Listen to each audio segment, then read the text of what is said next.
Bonsoir à tous, Karima Boukouna, moi je suis directrice des activités services et des opérations chez Philips Health System. Alors j'interviens ce soir sur une thématique qui m'est chère, les femmes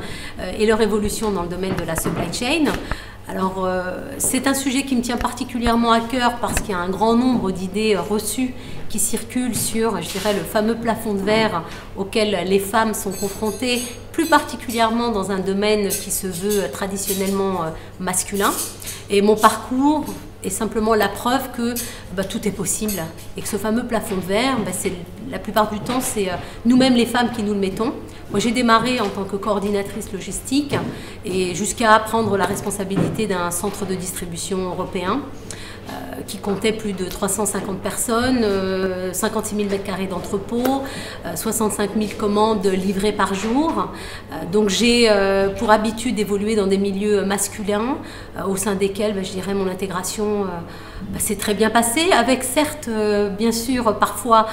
des chocs culturels conséquents, mais ça fait partie aussi, je dirais, de la nouveauté, de l'expérience, et tout est une question de passion et d'envie. Et pour moi, c'est la raison principale qui fait que j'interviens ce soir. Bonsoir, je suis là ce soir donc pour parler des femmes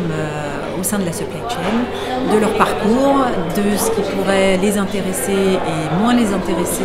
au sein d'un métier que l'on pourrait qualifier de masculin. Bien au contraire, les femmes ont particulièrement leur place dans un métier qui demande pragmatisme et réalisme, avec de belles opportunités de carrière, puisque d'un parcours de direction d'usine et de direction supply chain, je suis arrivée sur un métier de DRH, donc au cœur de la relation humaine, et donc pour le moins la relation entre les hommes et les femmes et la mixité au sein des entreprises.